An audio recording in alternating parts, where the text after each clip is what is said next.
Houston Real Estate Radio starts right now.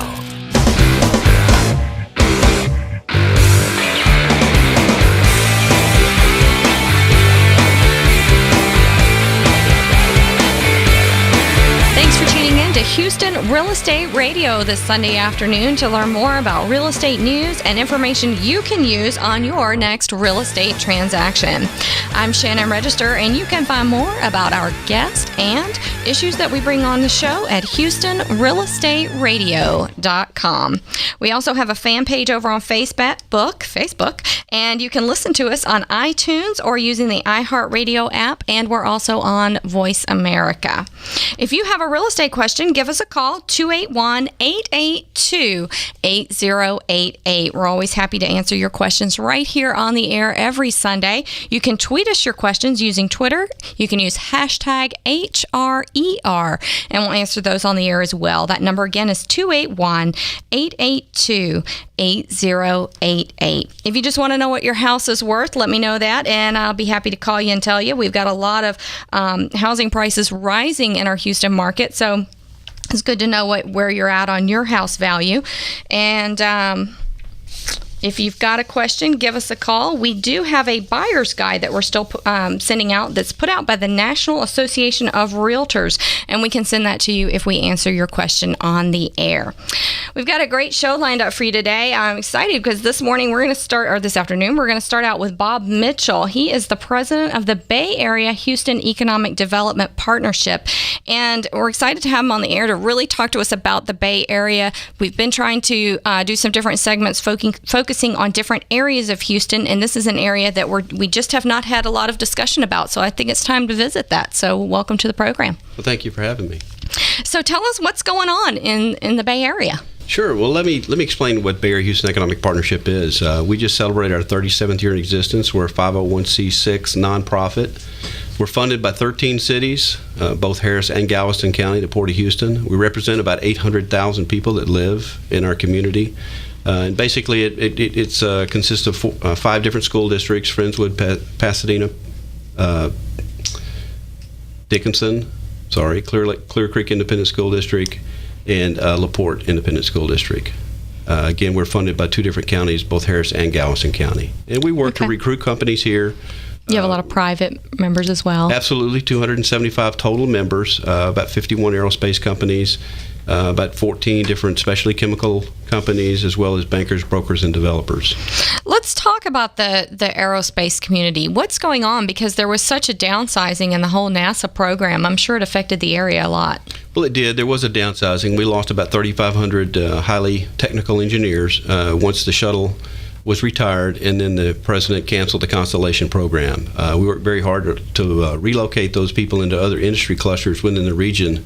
And our numbers are telling us that we were successful in about 87% of the time that we were able to relocate individuals that were affected into local industries. So they didn't have to move out of the area. Absolutely. Our focus was to make sure that we kept that highly skilled workforce in place. Mm-hmm. Okay. So other things happening in that area that have to do with space? I mean, that whole program was reduced. Anything else going on to kind of compensate for that? Well, we've got the Orion project that is being designed and developed at the Johnson Space Center, but we're also very active in the commercial space field as well. There's several companies out there that are working to deliver astronauts and cargo to the International Space Station. As you well know, that currently we're paying the Russians about $55 million a seat to take our astronauts to our International Space Station. That's a lot. That's a lot of money. So we got commercial space companies out there working very hard to deliver our astronauts to the International Space Station. Okay. But we're also at Ellington Field. We're working with the Houston Airport System to create a spaceport at Ellington Field. We're in the process of working with the FAA to make sure that we get the certifications for that. We've got about 350 acres out there that need to be developed, and we think that the commercial space industry is a perfect fit based on, again, the community. What exactly is a commercial space port? Well, there's a number of rather wealthy individuals out there that are investing in commercial space tourism. And eventually, at some point, it will be a very active business. We think that could be probably 4 to 7, 8 years out, but we need to be prepared for it. So what we're trying to do is we're trying to create a cluster of small commercial space companies that will support that tourism industry. So now, when I was little, we'd see movies about this where they take people to space and go live in space. What are we really talking about here? People taking a ride to space and coming right back? Are we talking about people having a place to visit while they're there? What exactly is in the works for this? Well, actually, it's a combination of both. You've got companies that are going to take tourists to space and then return within one day. But then you've also got companies like Mr. Bigelow, Bob Bigelow, that's going to build a habitat in space. And the idea is these commercial companies would fly these tourists to this habitat, stay for a couple, 2 or 3 days, and then return. And these aren't just your traditional tourists going to Florida. These are really high-end consumers. They are very wealthy individuals. Absolutely they are.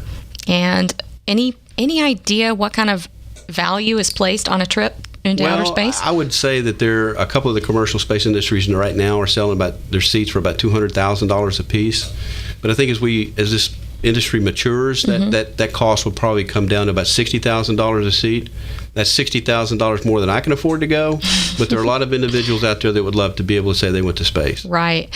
So are there any other places like this in the country right now? There are 3 other locations in the country. One is in West Texas, one is in New Mexico, and then the other one's in California in the desert. So it sounds like they're not around populated areas. Well, they're not around populated areas. So our approach to this is that, you've got individuals that can afford to take these type of trips. They like the nicer things in life. And the city of Houston and this region offer theater, they offer nice hotels, they offer a nice place to eat. So when these individuals come here, they're typically going to bring their family, and they're probably going to stay 2 or 3 or 4 days. And we think we have all the amenities that would fit their pocketbook. How's that? It sounds very exciting. It really does. Tell me what is, and we're getting a little off the whole housing topic here, but just enlighten me a little bit. How does this work? I mean, is this a rocket ship that would blast into space? How does this work? Well, basically, it's a horizontal launch. Horizontal meaning like a plane, airplane would launch out. It would go out over the Gulf of Mexico, and it would turn vertical and go into space. Okay. It would come back like an airplane would come back, like the shuttle came back. Okay. And so you would have to wear a space suit when you get on the aircraft. You would also, there would be training required. Okay. So you'd have to come here for training too. Absolutely. We've got a company called Waypoint to Space that is now developing a training program locally that these people could come in and train before going into space. How long do you think it's going to be before we start selling houses out there?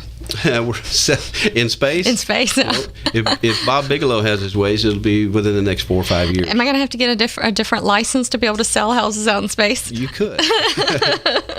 It's very interesting. I mean, for so many consumers listening to this, it's going to sound so foreign. But you obviously are very involved in this whole process and know a lot about it, and it's very interesting.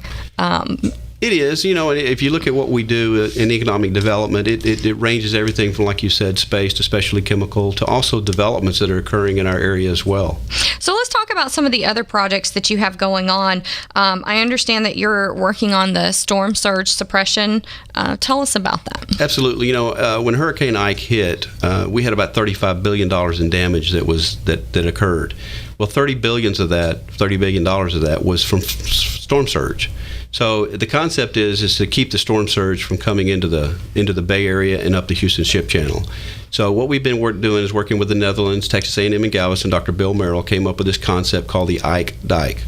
And it, again, a project we've been working on for about 3.5 years. And over the last 7 months, it has really, really been pushed forward. We've been to the Netherlands once. We've been to New Orleans once. We're going to head back over to New Orleans in September. But the idea is to build a levee system with gates to protect the storm surge. It would be about 17 and a half foot high. And basically, as a tourist or an individual that lives there, you would never know that these revetments would be inside of these large sand dunes and saltgrass. They've perfected this over the Netherlands. Again, they're helping us doing the design. So it doesn't look like a wall. It looks like a big sand dune. Absolutely. It looks like a big sand dune. Aesthetically, you would never know that there was a revetment inside this sand because it looks exactly like a sand dune with salt, saltgrass. And that's the whole idea, because people go to the bay, go to the ocean, go to the Gulf to because of the beauty. Right. We want to maintain you that beauty. You don't want to mess that up. That's very important to us. The other part of it is the gate system, is that those gates would only close during a hurricane. They would probably close 2 hours before and open 2 hours after because hurricanes go through so quickly. So we're working with the environmentalists because it's very important to make sure that we maintain the bay. Sure. To make sure that they understand, and they're participating with us to make sure that we make sure the bay stays protected. And exactly what are you protecting? Well, you know what? People don't realize how much we have here. If you look at the specialty chemical industry, 47% of all the feedstocks in the United States of America is produced right here. What do I mean by feedstocks? It's everything from the coating on the capsules of your pills to your shampoo to your soap to the rubber pellets that go in the car industry. It's just a broad range. 47% of all the feedstocks protected here. 27% of all the gas is produced in the United States of America is produced right here. 41% of all the jet fuel is produced right here. 71% of all the fuel for the Department of Defense is produced right here. That needs to be protected. It all does, really. It absolutely, and so when people think that we're protecting, just the coast, it's not the houses. We are protecting the United States of America. It's a national security issue. Yeah. That's interesting. It sounds like it's a great plan, and I know you guys have worked really hard on it. How do the consumers in the area feel about it? Are they all for it? Do they want it? Is this something homeowners are thinking will be a good? Absolutely. Okay. The community is strongly supporting this. We're now getting support out of the governor's office. There's going to be $4 million committed to the 6-county region. And also kind of got tired of waiting on the state. So what we did is we went out and started raising money ourselves. And since February, we raised over $700,000 to start doing these impact studies, hurricane scenarios, architectural type studies. They've already started. Because we think it's very important to get this done. And at the end of the day, if you go back and you look at what's going on with FEMA right now, how they've just changed the elevation maps from Hurricane Ike. When it was prior to Hurricane Ike, it was 11 feet. They changed it to 14. They just changed it to 17 feet.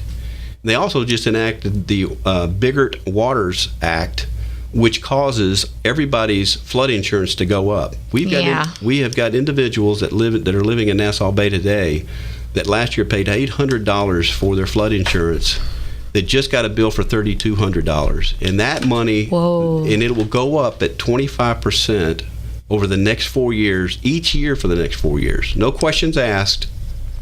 It's going to continue to rise. Wow. That's a hardship on a lot of families. Well, it is, and that's another thing that the organization is doing is we're working to fight that back as well. All right, we're going to take a quick commercial break. We'll be right back here on Houston Real Estate Radio.